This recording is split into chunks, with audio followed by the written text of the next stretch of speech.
Gente, boa tarde. Como foi falado, meu nome é Jonatas. Eu sou egresso da primeira turma do Profilo aqui do Maranhão, da Universidade Federal. E é um grande prazer estar aqui compartilhando com vocês o resultado da minha pesquisa. Esqueci de gravar aqui, de colocar, na verdade, para cronometrar. Pronto. E aí, qual que é a ideia? Nós ficamos aqui na primeira turma, 2017, e aí a gente forma em 2019, uma sensação muito boa, inclusive, de ver a continuidade do programa, de perceber que, apesar de ter sido um programa em rede, de estar sendo um programa em rede, ele está tendo continuidade, né? E a qualidade dos textos e dos materiais produzidos, eles estão cada vez mais relevantes. Então, aqui a ideia, na época eu trabalhava na prefeitura de Chapadinha, no município aqui mesmo do Maranhão. Era uma escola pública da zona urbana, e aí eu não sei se vocês ou alguns de vocês já deram aula no ensino fundamental. Era do sexto ao nono ano. Qual que é a sistemática para que vocês possam entender mais ou menos qual é a ideia do que nós enfrentamos aqui no Maranhão? Quando os alunos passam do quinto para o sexto ano, a maioria deles não são alfabetizados. E aí, qual que é o problema que nós temos, então, em sala de aula, sobretudo enquanto professor de filosofia? Nós precisávamos, minimamente, que a criança ela entrasse, ou fosse egresso do sexto ano, e soubesse ler e escrever, justamente para tentar entender como que funcionaria, então, essa sistemática de todas as disciplinas, independente de ser só de filosofia ou não. Então, eu tinha um problema. Eu fiz uma pesquisa, na época, muito informal, e fiz um levantamento, tinham 4 turmas do sexto ano, A, B, C e D. As turmas C e D, o número de crianças não alfabetizadas ultrapassava a metade da turma. Para vocês terem uma ideia, eu tinha uma turma de 25 alunos, 17 não eram alfabetizados. Então, eu tinha esse problema, eu precisava dar aula para eles, eu estava já no programa, na época, eu servidor público, então eu me sentia muito mal e não consegui dar esse retorno para a sociedade, porque ele, de fato, era uma demanda da sociedade apresentada ali na minha frente, no formato de aluno, e eu já estava tendo dado toda essa despesa do ponto de vista de verba pública, né? Estudei numa universidade pública, graduação, mestrado, era bolsista da CAPES na época, enfim, e eu fiquei muito angustiado. E aí eu tentei pensar numa possibilidade de tentar ajudá-los nesse sentido. E aí eu fui buscar como que seria essa possibilidade. Aí eu fiz um levantamento, né, que, como vocês sabem, é um estado da arte. Eu queria saber se existia alguma coisa relacionada a essa minha demanda com a filosofia. Daí eu encontrei várias coisas falando sobre alfabetização, sobre formas de ensino, metodologias, então eu encontrei esse conceito de letramento. Todos os conceitos de letramento que eu encontrei nesse estudo da arte estavam relacionados ao ensino da língua materna, ao português. Uma pouquíssima quantidade de letramento relacionado a outra área do conhecimento que eu encontrei. Então, o que eu fiz? Eu disse, não, eu vou precisar adaptar esse conceito de letramento, que na época era muito novo ainda no Brasil. Eu encontrei essa autora aqui, eu penso que alguns de vocês já conhecem, ouviram falar, que é a Magda Soares. Ela traz esse conceito de letramento e ela faz uma reflexão bem importante, apesar do lugar de fala dela não ser o lugar da filosofia. Então, o que eu fiz? Eu tomei esse conceito de letramento emprestado, que ela chama aqui de condição, ou condições que a pessoa adquire a partir de que ela começa a botar em prática essas ferramentas que ela utiliza na prática, né, que é o ato de ler e de escrever, e o que ela consegue produzir a partir disso. E eu consegui relacionar com o ensino de filosofia. O texto mais próximo que eu consegui encontrar em relação ao ensino de filosofia, nas pesquisas que eu fiz, estava relacionado novamente com a área temática do português, propriamente dito. Então, o que eu faço nesse momento? Eu vou tentar ver se eu consigo aproximar agora esse conteúdo de letramento, embora não fosse um conteúdo eminentemente filosófico, para que nós pudéssemos utilizar como ferramenta de ensino em sala de aula. Eu pensei, bom, o que eu posso fazer com isso em sala de aula e tentar relacionar isso com o meu objeto de pesquisa, que no caso aqui seria o letramento filosófico, né? E aí eu pensei, o que eu vou fazer então? Inicialmente a gente tinha pensado numa metodologia de pesquisação. Eu acredito que no Maranhão, na época, era algo novo para nós da filosofia. O Departamento de Educação da UFMA já utilizava. Mas a pesquisação, eu fui aconselhado a não prosseguir com isso, porque demandaria muito tempo, e o mestrado só tem 2 anos, né? Na verdade, 1 ano de crédito e o outro ano já é de produção. Então, eu fui aconselhado pelos meus orientadores a não permanecer dessa metodologia. Aí, o que eu fiz? Eu adotei, então, a metodologia da metodologia, na verdade, né? Que é a etnografia adaptada ao contexto da escola, né? Ao contexto, ao âmbito escolar. A ideia aqui são desenvolver essas ações, né, que estão aqui em formato de verbos para nós. Espero que vocês estejam vendo. É descrever, compreender e interpretar os fenômenos educativos. A ideia era perceber como que esses alunos chegavam na escola, isso era importante demais, mas mais importante do que isso, o que eles traziam do contexto social e do universo cultural que eles vivenciavam. Quais eram as práticas de letramento que eles tinham? Tinha alguma prática de leitura em casa? Não tinha? E se tinha, quais eram? Então, com base nisso, eu apliquei um questionário socioeconômico, e aí eu consegui extrair algumas informações. A ideia era fazer com que essa prática de letramento que eles tinham em casa, com ou sem letramento, né, eu também percebi a ausência para justamente tentar utilizar isso em sala de aula. Era o resultado que eu esperava com a modulação, com a sistematização dos dados, que eu conseguiria extrair desses formulários, né, desses questionários. Então, o objetivo com essa metodologia era exatamente esse, estabelecer uma maior familiaridade. Com o quê, professor? Com esses alunos, mas que eles conseguissem revelar, de algum modo, nesse questionário, o universo que eles vivenciavam. E aí, o que eu ia fazer com isso? Eu ia criar a possibilidade de interlocução no ensino de filosofia propriamente dito. Então, o que eu estou fazendo? Não sei se vocês estão percebendo. A gente está partindo não da escola dessa vez, a gente está partindo do contexto para trazer para a escola. E daqui a pouquinho eu vou mostrar para vocês que na própria diretriz curricular do Maranhão, na época, não sei hoje, depois de algumas adaptações, previa-se isso.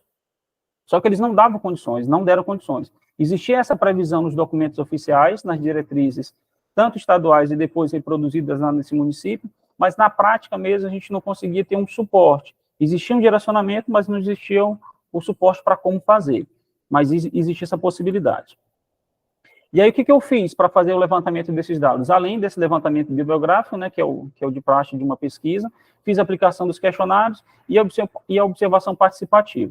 Como que, então, eu implementei esse produto, ou essa proposta de produto na época? Através de realização de oficinas temáticas, e que eu apelidei na época de oficinas de letramento filosófico.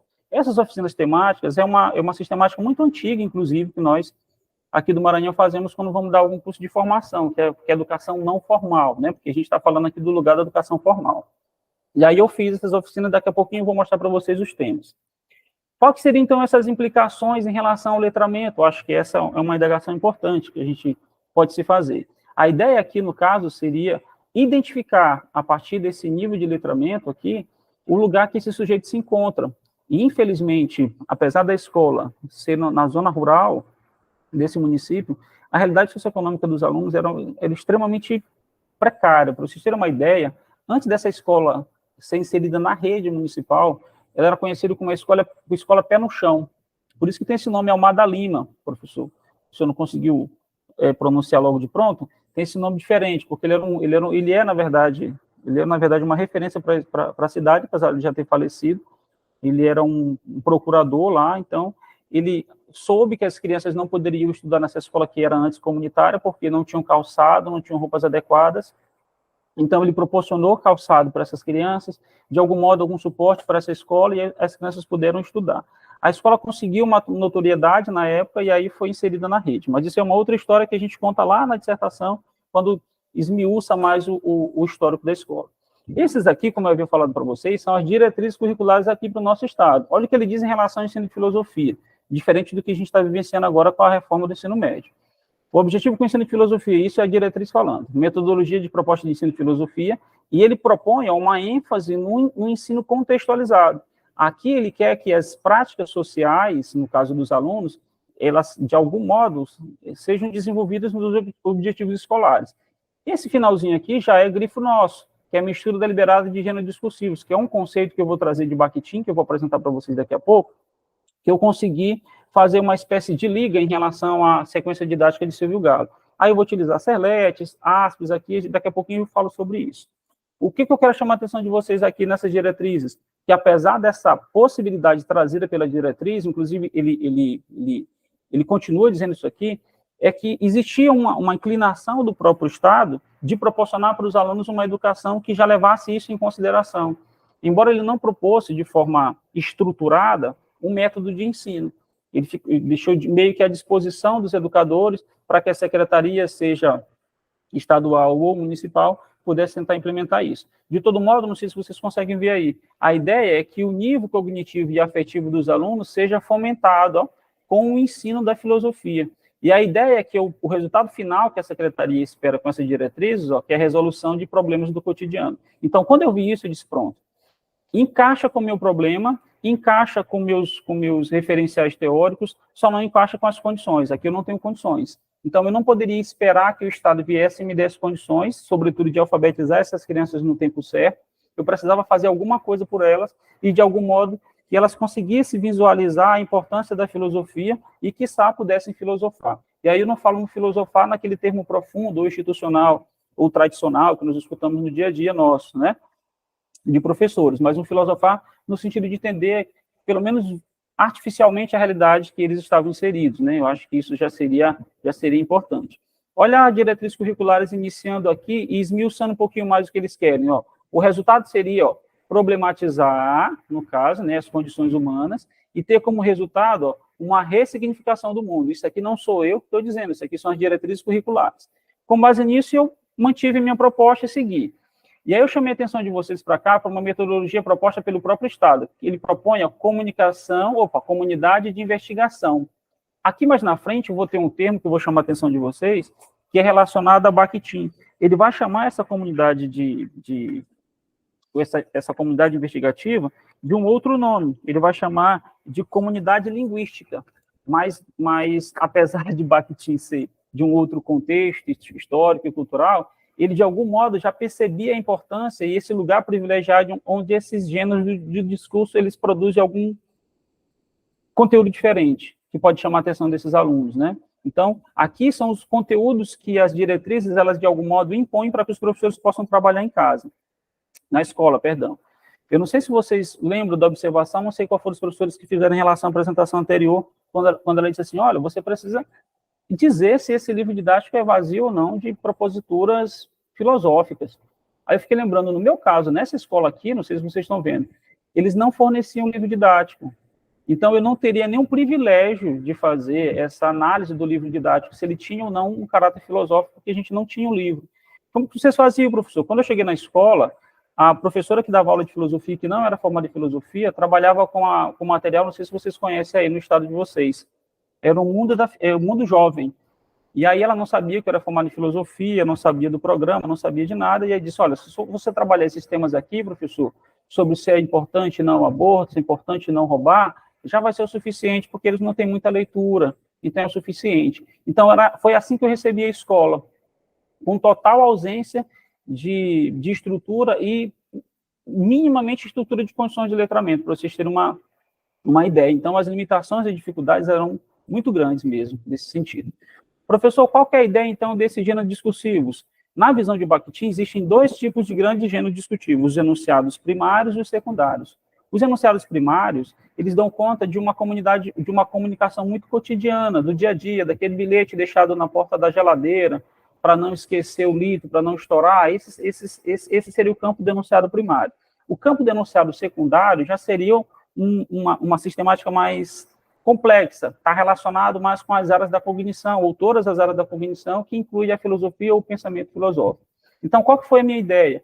Tentar utilizar esses dois mundos, no caso, o resultado do universo cultural dos alunos que eles já traziam de casa, claro que com todas as suas limitações, e mergulhados naquele universo socioeconômico deles, para dentro da escola. Que, embora a escola estivesse também nesse contexto, mas ali ela estava em sala de aula, impondo para nós, apesar com base nas diretrizes, de um ensino oficial, que aí Bakhtin chama isso de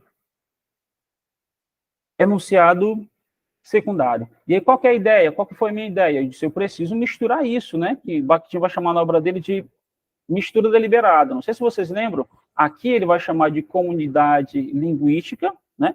E as diretrizes curriculares vai chamar de comunidade de investigação.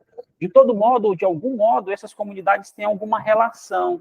Só que, diferente das diretrizes curriculares, Bakhtin ele explica para nós, do ponto de vista dele, né, para muitos filósofos, para outros historiadores, enfim, o que me importou aqui foi esse conceito dele de gêneros discursivos. E aí eu deixei de lado uma série de questões que poderiam interferir na minha pesquisa e atrapalhar, de fato, alguma coisa. E aí o que eu faço? Eu pego esses conceitos dele e utilizo aqui nessa comunidade que ele chama de comunidade linguística. Aí aqui eu fiz uma espécie de ilustração para que facilite a nossa visualização, né? Aqui eu pergunto, qual que é o lugar da filosofia no ensino fundamental? Não sei se vocês conseguem perceber aí, aqui são as práticas sociais, que o Bakhtin vai chamar de enunciados primários, que é o resultado do universo cultural dos alunos. Eu estou tentando afastar aqui, espero que esteja aparecendo para vocês. E embaixo tem os objetivos escolares, os documentos, as diretrizes curriculares, as diretrizes estaduais.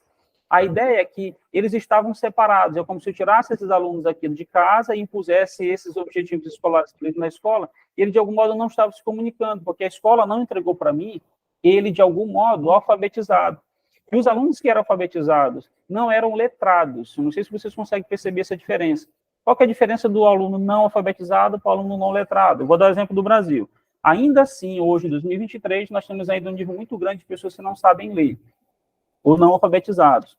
Nos Estados Unidos, tem um alto índice de pessoas que não são letradas. Elas sabem ler e escrever, têm formação, enfim, mas elas não são letradas. O que seria esse letramento? Eles não fazem um uso pleno da leitura e da escrita. Diferente do nosso caso, nós estamos no estágio ainda anterior. Então, o que eu fiz? O que eu pensei? Bom, a ideia é aproximar essas duas vertentes aqui e proporcionar o que Bakhtin chama de mistura deliberada de gêneros. E eu vou trazer essa mistura, depois de bem batido, né, e estabelecer aqui na escola uma ressignificação dessas práticas sociais no ambiente escolar. Em quais condições, professor? Com aquelas condições que eu narrei para vocês no começo, né? Aquelas condições que, de algum modo, me incomodaram muito. Foram aquelas crianças que não prestavam atenção, que era tido como, na época, aluno indisciplinado, que não queria nada com a vida, que só estava ali por conta do Bolsa Família, da transferência de renda e tal. E eu fui ver esse aluno mais de perto, para saber o que de fato acontecia. Era verdade. Alguns alunos realmente não queriam estudar, mas era por conta das condições de letramento, da ausência das condições de letramento que tinha em casa. E muitos iam para lanchar na escola, era a primeira refeição que eles iam fazer. Então, imaginem, ele sai de casa com o objetivo de se alimentar e chega em casa e chega na escola e se depara com um texto filosófico de uma complexidade que talvez ele nunca tinha visto na vida, né? Então, a ideia seria entregar um produto, aproveitando a expressão que a professora Verônica utilizou, que pudesse proporcionar uma qualidade melhor de entendimento. E eu não queria muito, eu não queria nem que eles filosofassem, eu queria pelo menos que eles entendessem qual foi a preocupação da tradição filosófica da época e se conseguisse fazer uma relação com os problemas que ele tinha no dia a dia, naquele contexto de 2017, 2018. Isso já me bastaria, já me deixaria satisfeito. Então, com base nesses gêneros discursivos, eu tentei implementar aqui, misturando com os gêneros discursivos primários, né, utilizando essas práticas de letramento como uma forma de mediação do ensino de filosofia.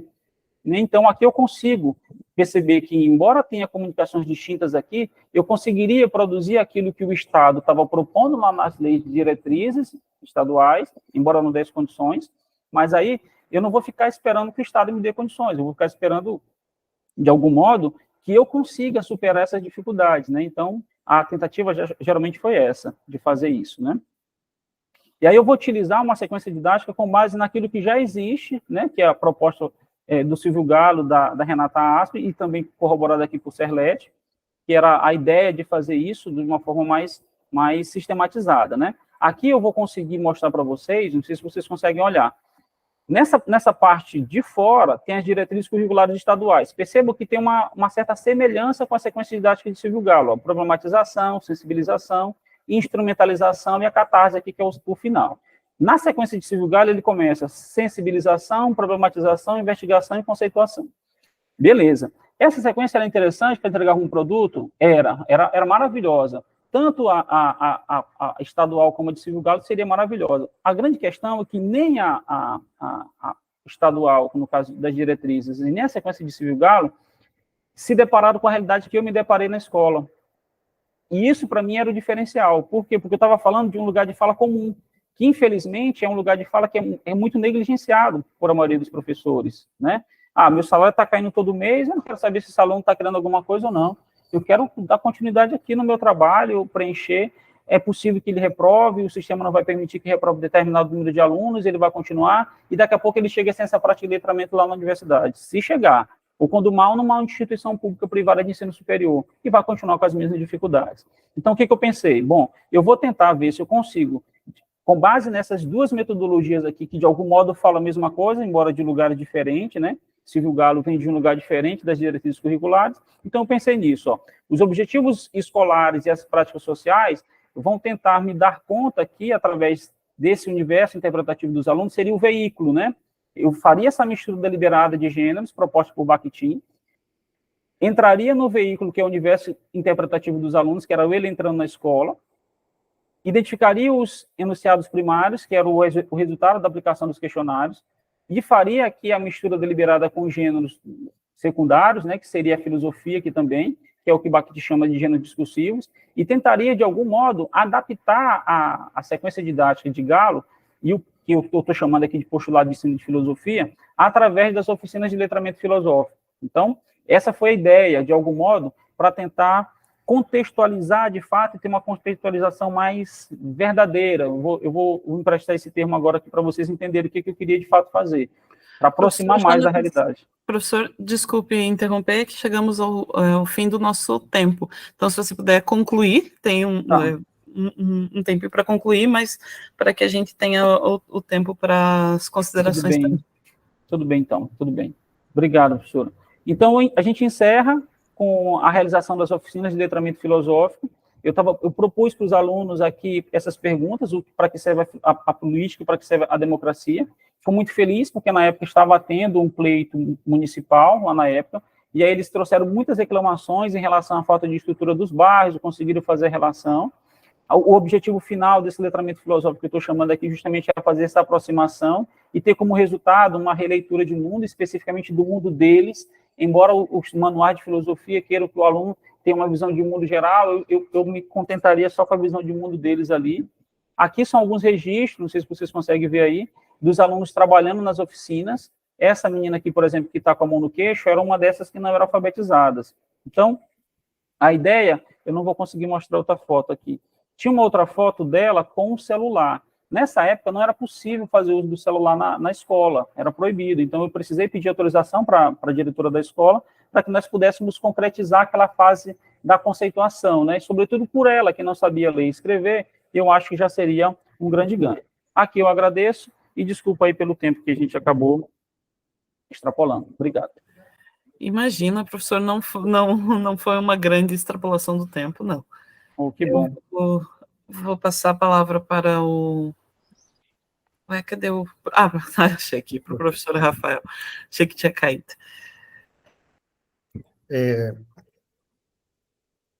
Professor Jonatas? Pois não? Eu teria uma sugestão. Esse título seu é o título final. De que estágio você está da sua pesquisa? Desculpa, professor. Em que estágio você está da sua pesquisa? Eu concluí a pesquisa, professor.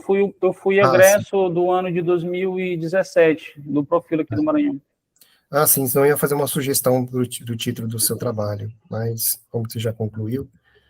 Mas eu gostaria de saber. O seu título é assim, o ensino de filosofia como prática de letramento e suas implicações educacionais para o pensar.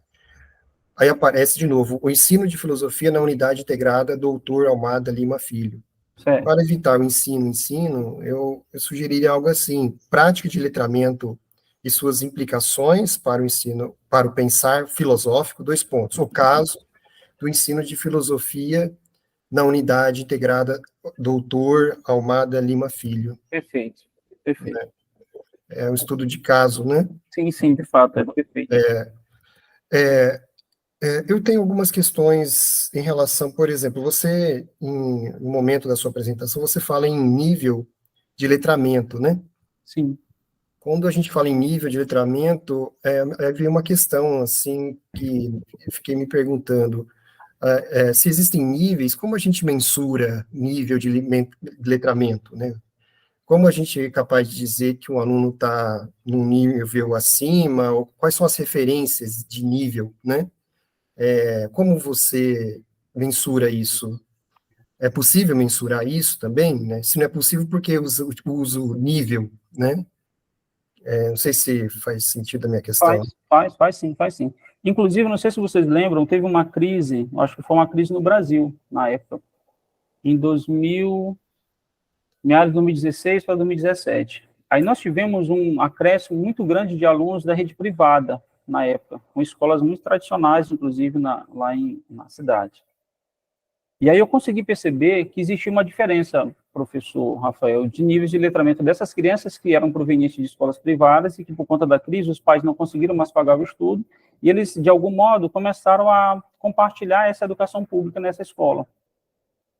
E eu ficava impressionado quando eu terminava de dar aula de filosofia, e essas crianças egressos das escolas privadas conseguiam entender aquilo que eu estava pedindo, escrever aquilo que eu estava sugerindo, enquanto que os alunos da escola, que eram provenientes da escola pública, não conseguiam assimilar. Muitos, como eu disse, eu tinha 3 níveis. Eu tinha um nível de aluno que não era alfabetizado, eu tinha um nível do aluno que era alfabetizado, mas não conseguia ler o texto, e eu tinha esse último, que conseguia ler o texto, mas ele não conseguia dizer o que ele tinha entendido. Então, só aí eu consigo dizer para o senhor que eu tenho pelo menos 3 referenciais. E ainda para complicar, eu tinha esse aluno que vinha de uma escola privada, que por conta da crise os pais colocaram no ensino público. E eu fiquei impressionado, que eu disse, gente, quem fez esse texto? Eu achava que ele tinha pesquisado em algum lugar, tinha utilizado o celular escondido no momento da prova, mas eu disse não. Quando eu percebi que ele tinha vindo da escola privada, eu disse que aqui tem níveis diferentes. E eu fiquei me perguntando, não, a gente precisa fazer alguma coisa com isso. Eu preciso levar esses dados para a secretaria, para que eles possam me dizer o que é possível fazer. Porque, embora seja uma rede privada de ensino, essa criança da pública e da privada, eles estavam seguindo a mesma diretriz curricular estadual. Por que a qualidade de ensino da rede privada era melhor do que a nossa? Inclusive, tínhamos professores que davam aula nessa escola e na escola pública. Eu ficava me perguntando, qual que é o diferencial desses alunos que eu tenho como resultado um nível de letramento diferenciado? E aí eu lembrei do questionário que eu passei, um questionário socioeconômico. Você precisa ver o resultado dessa tabulação de dados, do nível de pobreza e como que a pobreza ela interfere no aprendizado. Eu não sei como é que funciona no estado de vocês, mas aqui, como eu havia dito, as crianças, na época, iam para a escola para comer. E aí tinha aluno que entrava 2, 3 vezes na fila, as pessoas tiravam ele com aquela grosseria e diziam, menino, você não tem educação? Você não tem educação? E aí eu me aproximei desse fenômeno e perguntei, por que você faz isso? Ele chorando. Ele limpou as lágrimas e disse, eu só tenho a oportunidade de comer aqui. Eu fiquei sem reação. E aí eu falei para o pessoal da cantina, gente, nós temos que fazer alguma coisa, porque isso aqui não é possível que isso aqui permaneça. E aí eu não tenho como quantificar, professor Rafael, o nível de letramento de uma criança que vai para comer na escola. Não sei se eu me fiz entender. Sim, sim. Obrigado, Jonathan. Nada, tranquilo. Outra questão, vou ser bem rápido, né? Um comentário, na verdade. Você trouxe o conceito de comunidade de investigação filosófica, né? Esse conceito, não sei se você sabe, é do Lippmann, né? Sim, sim. É assim, tá. Eu fiquei me perguntando por que você não desenvolveu esse conceito e preferiu estudar como é que chama o autor? Bakhtin? Bakhtin, né? Isso, Rafael, Você isso. traz o Lippmann, né? Em algum momento do seu trabalho, essa é uma questão. Eu só vou sintetizar, tá? Na verdade, na verdade, desculpa, eu interrompi? Sim. Não, eu só ia fazer mais uma questão para depois encerrar, porque eu não quero me estender muito. Tá, então, outra questão... Deixa eu só então responder essa, professor, porque, na verdade, não sei se você percebeu, a expressão comunidade de investigação, embora seja do Lippmann, ela está inserida nas leis de diretrizes e bases da educação aqui do Estado do Maranhão. Sim. E eles não citam essa fonte. Eles implementam esse conceito dessa comunidade do Lippmann nos manuais, nos documentos oficiais, e levam em consideração o contexto histórico e social. E aí, como eu disse, eles reproduzem esse direcionamento nas diretrizes municipais e implementam nas escolas como direcionamento, só que não dão condições. E aí, coincidentemente, o Bakhtin fala de uma comunidade, só que é uma comunidade linguística.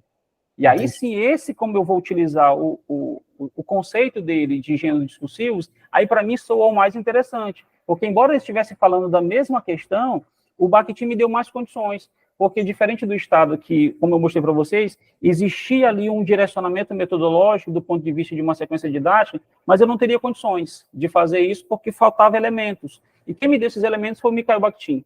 E aí, por isso, eu optei por ele. Não sei se eu fiquei claro. Claro. E só mais uma pergunta, Jonathan. Você traz o conceito de letramento, fala da importância do contexto, né, social, né, da vivência do aluno. Em algum momento você pensou em trazer o Paulo Freire? Na época, os meus orientadores que eu falo, né, que é o doutor Plínio e o doutor Acildo, eles tinham feito essa proposta, né, da pedagogia do oprimido, inclusive, mas qual que foi a minha ideia? Eu disse, olha, eu preciso encerrar a pesquisa. A ideia do Paulo Freire é importante, mas eu preciso de um autor que me deu uma espécie de ligação entre a metodologia proposta pelo Estado e o contexto que eu estou vivenciando na escola.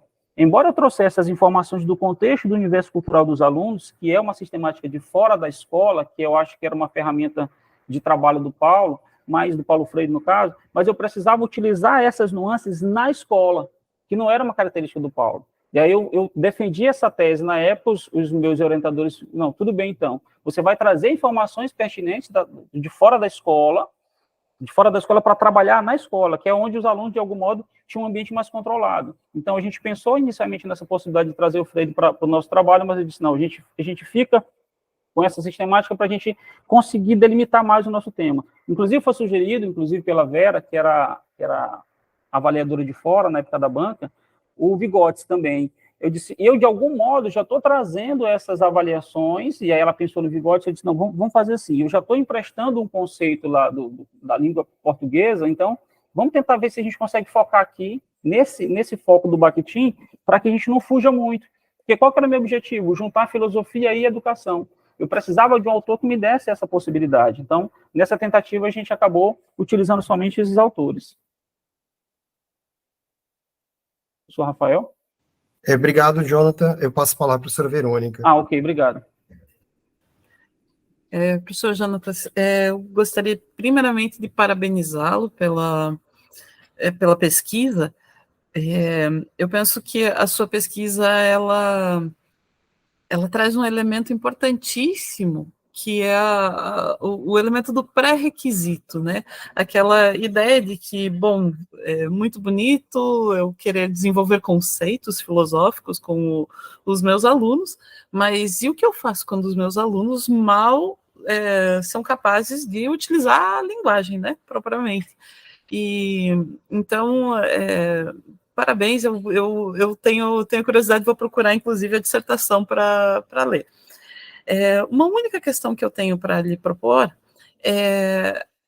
eu gostaria de saber como você trabalhou, em termos de fundamentação teórica, essa ideia de que o letramento, eu vou ser mais geral, assim, a linguagem, ela é pré-requisito para o desenvolvimento da filosofia, essa relação entre a linguagem e a filosofia, porque também me causou um certo, não chega a ser um incômodo, mas assim, uma certa curiosidade, essa proposta de utilizar o Bakhtin como filósofo, digamos assim, né? Nos dá sempre a impressão, talvez seja por um preconceito de tradição, né, de trabalho, nos dá sempre a impressão de que, bom, estamos no campo da linguagem quando falamos do Bakhtin. Então, eu queria saber como você trabalhou a relação entre linguagem e filosofia, porque do ponto de vista da prática está bastante óbvio, né? Se um aluno não domina, não tem o letramento mínimo, ele não vai dar conta de estabelecer conceitos. Mas quero saber se essa questão foi para a sua fundamentação teórica. Estava com o microfone fechado. Eu já gostaria de agradecer imensamente a sua contribuição e o elogio vindo da sua parte, professor. Eu já fico muito feliz. Para mim, já é o suficiente pelo trabalho. Qual que foi a ideia? Eu fiquei com muito receio de trabalhar Bakhtin sobre essa perspectiva, e aí por isso que em momento nenhum eu chamo ele no trabalho de filósofo.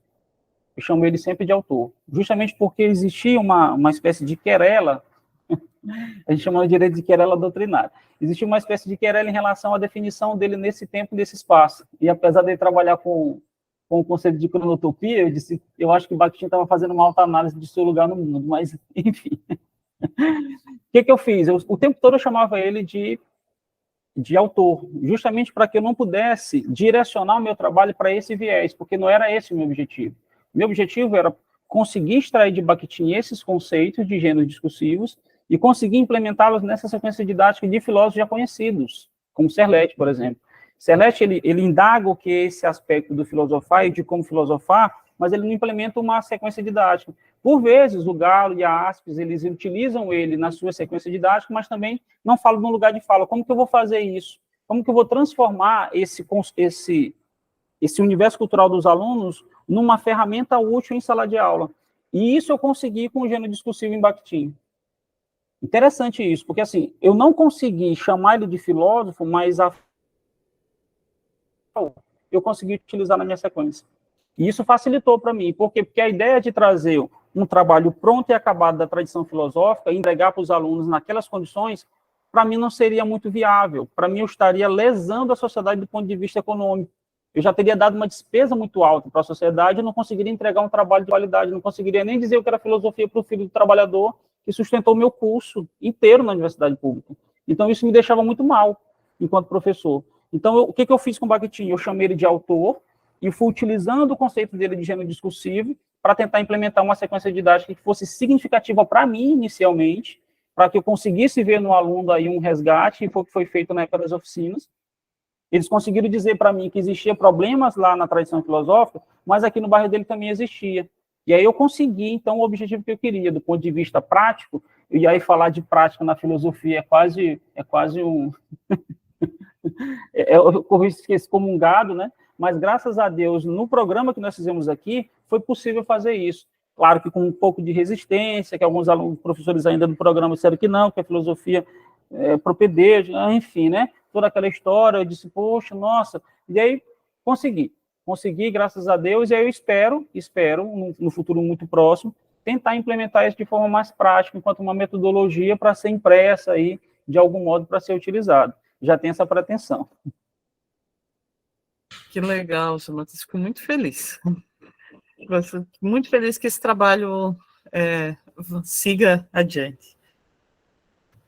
Muito obrigado, gente. Imagino. Eu acho que a gente precisa prosseguir, né, professor Rafael, porque o Francisco, que não estava na chamada, agora está conosco, é isso? Sim, Francisco está. Então. Francisco?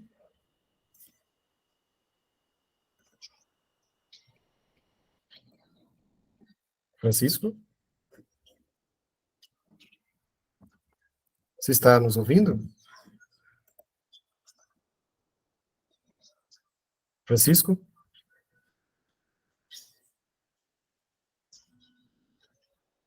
Eu acho que ele não está aqui.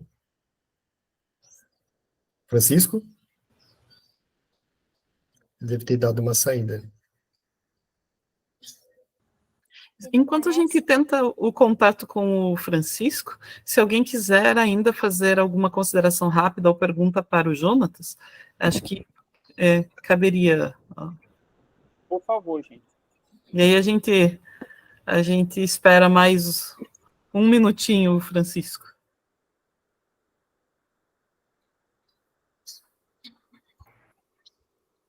Enquanto a gente espera, deixa eu contar uma coisinha para vocês rapidinho, que eu tive muita dificuldade de implementar essa pesquisa, porque eu não sei como é que funciona no estado de vocês.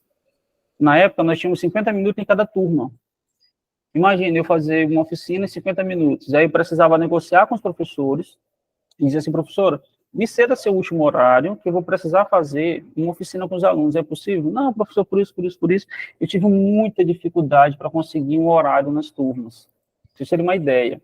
Uma outra dificuldade que eu tive imensa foi de conseguir autorização, pasmem vocês, na Secretaria de Educação.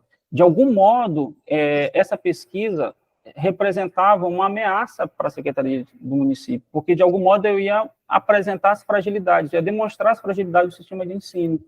E aí, quando o professor Rafael falou do livro didático, que a professora anterior precisava ter cuidado para fazer análise, e eu não tinha nem livro, professor Rafael. Nós não tínhamos livro didático para trabalhar em filosofia. Um outro dado que é importante, que eu acho que é legal para a gente analisar com base nessa última reforma do ensino médio, é que quando eu me licenciei de Chapadinha, eu estava dando aula de geografia. O que é isso? Vocês poderiam me perguntar. O ensino de filosofia no ano seguinte não foi mais obrigatório. E eu, como professor da rede concursado, que entrei para ser professor de filosofia, fui dar aula de geografia. Olha o tamanho desse prejuízo que vai ficar para essas crianças. Eu dando uma aula de uma disciplina que eu não fui formado. Então, assim, esses desafios a gente ainda enfrenta até hoje. Até hoje, 2023, o ensino de filosofia não é obrigatório naquela cidade.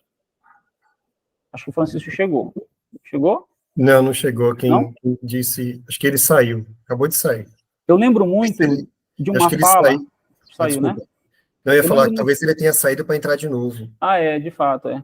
Eu lembro muito de uma fala que quando nós iniciamos o programa na Universidade Federal aqui, e nós precisávamos falar sobre nossas expectativas, né, em relação ao programa de mestrado. E aí uma das primeiras coisas que eu falei foi justamente essa, da nossa dificuldade de sermos formados professores nos cursos de licenciatura e só aprender a ser professor na prática. E nessa circunstância, que eu acho que é uma circunstância bem desafiadora do ponto de vista prático, né? E aí eu lembro do Eduardo Barra falando ontem, eu viajava 2 vezes por semana para vir participar das aulas do mestrado aqui em São Luís e voltava para trabalhar na cidade de Chapadinho. Então, quando ele propôs ontem, que eu vi na abertura, acho que foi ontem, segunda-feira, né? Segunda. Na abertura, que a ideia é que fosse um ensino híbrido, isso se for implementado vai ser muito bom, porque eu tinha uma dificuldade tremenda de conseguir trabalhar e participar das aulas. Então, conciliar aula e trabalho no mestrado profissional, apesar de ser ainda um programa muito satirizado do ponto de vista de um preconceito, em detrimento do acadêmico, nós temos muito mais dificuldades do que quem estuda no mestrado acadêmico. No mestrado acadêmico, por muitas vezes, o professor consegue liberação, e o profissional ele não consegue, ele não pode se liberar. É uma condição ele ficar trabalhando. Então, essa dificuldade ela nunca foi dita em lugar nenhum. Eu fico me perguntando se quem vivenciou isso, de algum modo, pudesse...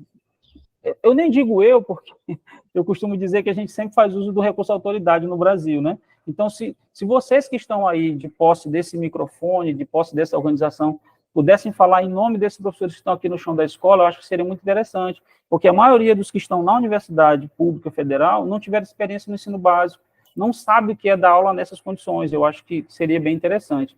Desculpa o tom de desabafo, gente, mas é porque a gente que está aqui nesse chão da escola formando os futuros universitários, a gente tem uma dificuldade muito grande.